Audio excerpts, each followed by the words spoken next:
巴方成立歼10C 中队，美媒为什么踩印度一脚？法国货不如中国货是事实，可印度人认清了这点，巴基斯坦可就惨了。敬请关注本节目，了解详情。巴基斯坦国防部近日在社交媒体上发布消息，声称巴基斯坦空军一支战斗机中队将会全面换装歼10C 战斗机，替换原来的老旧战斗机幻影3。据悉，这是巴基斯坦空军首支换装歼10C 战斗机的中队。一直以来就不断有声音传出巴基斯坦会引进中国的歼10C，但是巴基斯坦方面从未对此有过任何的回应。如今，巴基斯坦国防部不仅发布了明确的消息，而且还公布了歼10C 战斗机的模型，连编号都非常清晰。由此可见，距离歼10C正式入役巴基斯坦空军已经不远了。该消息发布后，一时间引发外界热议。在当前巴基斯坦与印度关系日益紧张的情况下，很难不让人怀疑该国是为了对标印度的阵风战机。这种可能性非常大，但毕竟目前巴基斯坦官方并没有指出与阵风战机有关，所以我们还不能妄加揣测。不过，这不代表美国人不会拿此事件做文章。在巴基斯坦此次对外发布消息的前不久，该国媒体认为中国军方的歼10C是世界上最优秀的单发战斗机之一。真要是拿歼10C与阵风相比较，歼10C略占优势的地方要更多。例如，阵风战机拥有2台发动机，每台最大加力推力75千牛；歼10C拥有1台发动机，其最大加力推力150千牛。两者推力差不多的情况下，单发设计的歼10C显然效率更高，气动阻力以及机身截面更小，在保养维修方面也要比阵风容易得多。中距弹方面，阵风的流星导弹射程达120公里，歼10C的霹雳15导弹达150公里。在雷达格斗弹方面亦是如此，歼10C碾压阵风并不夸张。在美国媒体看来，法国货不如中国货，这一结论确实是事实，但从美国人嘴里说出来，倒有些意外了。美国人肯定中国，踩印度一脚，显然不简单。巴基斯坦这次确认歼10C的订单，也就意味着该国追求了多年的美制 F-16后续订单，算是彻底黄了。美国需要印度围堵我国的政策，并没有因为新领导人的上任有任何的改变，反而随着中国对印度的优势进一步扩大，印度对美制武器的需求也在增加。相比巴基斯坦，美国自然是认为经济实力雄厚的印度更能为自己带来更大的军购订单。如此说来，美国此前拒绝巴基斯坦购买 F-16也是理所当然的。但以美国人的性格，拒绝出售战机给巴基斯坦，不代表该国能向对手购买武器装备。现在巴基斯坦成立歼10C中队，在美国人眼里就是在挑衅美国。因此，与其说美国媒体肯定歼10C此举值得怀疑，倒不如确切地说，该国是在报复巴基斯坦。印度人倘若真认清阵风不如歼10C，必定会对巴基斯坦加大打击力度。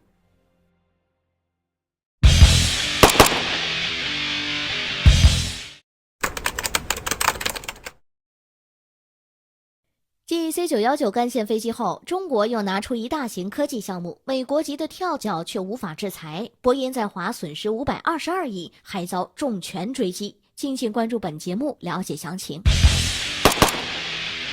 23日，上海再次传来好消息，中国商飞预研总师杨志刚在接受采访时透露了中国商飞旗下3款主力机型的最新进展，即 C919 干线飞机、ARJ121 支线飞机以及 CR929 远程客机。其中首架 CR929 远程客机计划在今年开工建造。数据显示 ，C919 干线飞机目前累计客户已经达到28架，订单总数超过1000架。ARJ121 支线飞机目前在役的也有将近50架。相比之下，首架 CR929 远程客机预计在今年正式开工，对国产飞机来说却是里程碑式的突破。这意味着所有的设计冻结，包括飞机形状、大小和主要用的结构材料、系统，甚至系统主要供应商已经基本敲定。据悉，这一款由中国商飞和俄罗斯联合航空制造集团共同研制的远程客机，从设计指标上来看，不难看出 CR929 头号竞争对手就是美国波音的787客机。继 C919 干线飞机后，中国又拿出一大型科技项目，美国知道了，怕是要急得跳脚。众所周知，在疫情蔓延至全球的情况下，全球各国都在为这突如其来的病毒忙得焦头烂额，尤其是美国，国内疫情排名全球第一的同时，还导致各行业出现不同程度的滑坡。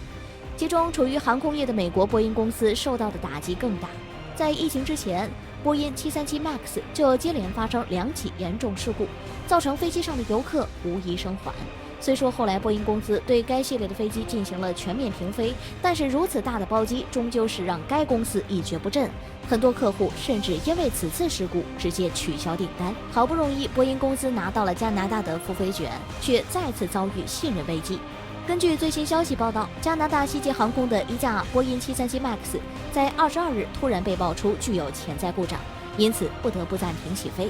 然而，这并非波音复飞后首次出现问题。此前就有消息指出，波音737 MAX 接连出现问题，哪怕是在复飞后仍然问题频频，可见波音根本没有将其当回事，甚至妄想向我国寻求波音737 MAX 复飞问题。出于对安全隐患零容忍的考量，我国自然没有批准波音复飞的请求。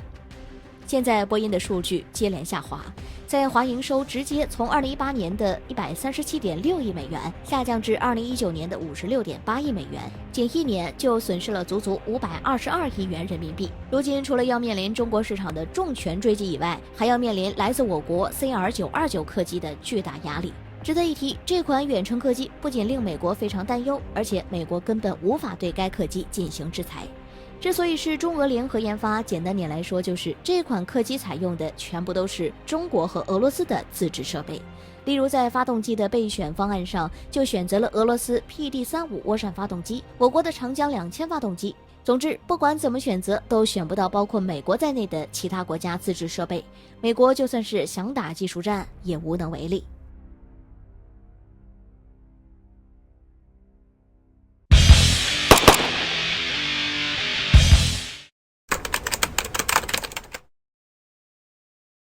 损失超5436亿，澳大利亚终于醒悟，向中国求和。可中国消费者是否会为此买单？敬请关注本节目，了解详情。澳大利亚在失去中国市场后，包括龙虾、牛肉、红酒在内的多种支柱产业已扛不住了。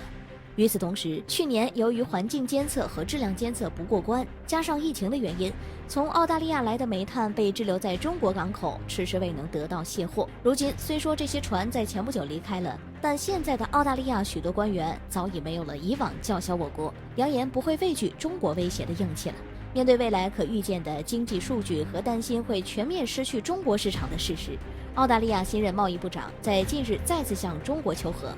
数据显示，如果中澳贸易减少95%，澳大利亚很可能面临840亿美元，折合人民币5436亿元的巨额损失。实际上，这样的结果我国人丝毫不感到意外。此前，无论澳大利亚如何去嘴硬，该国本身就是一个靠大宗商品出口以及以农业、矿业创汇的国家的事实是无法改变的。或许不能完全说澳大利亚是靠中国市场养活的，但至少中国庞大的市场对澳大利亚的商人来说是非常重要的。澳大利亚表面上声称可以随时找到替代中国市场的其他国家市场，可背后却很担忧，因为他们深知想要找到像中国这样的优质买家并不容易。如今，澳大利亚新任贸易部长向中国求和，分析认为有2个原因，一方面自然是支撑不住了。此前，该部长给中方高层写了一封信，希望能够与中国重新建立对话渠道，解决双边贸易争端。虽说新任贸易部长并没有透露是否有在信中敦促中方停止对该国商品的进口禁令，但有专门提到对华煤炭出口问题。另一方面是发现原来自己才是小丑，被美、英、法等国耍得团团转，就连一向嘴硬的澳大利亚媒体都表示不能再上美国的当了。澳大利亚对华贸易受阻是全方位的，而伴随着中国市场吸引力越来越大，其他竞争者开始试图瓜分该国在中国市场的份额，尤其是美国。该国一边在警告澳大利亚不应该为了大豆向中国市场出口而出卖灵魂，一边却在加速向中国出口包括大豆、龙虾、大麦在内的多个商品。另外，法国、意大利向中国出口红酒，智利直接将本国90%以上的车厘子运送到中国市场，新西兰甚至把对亚洲的一半出口交给中国。澳大利亚本以为这些国家会向自己伸出援手，却没想到他们反而想着瓜分自己在中国市场的份额。这下澳大利亚终于是醒悟了，后悔之余开始向中国求和，可中国消费者是否会为此买单，显然是不可能的。世上本就没有后悔药，该国上不上美国的当与我们无关。当澳大利亚叫嚣我国的那一刻开始，就该想到会有这样的结果。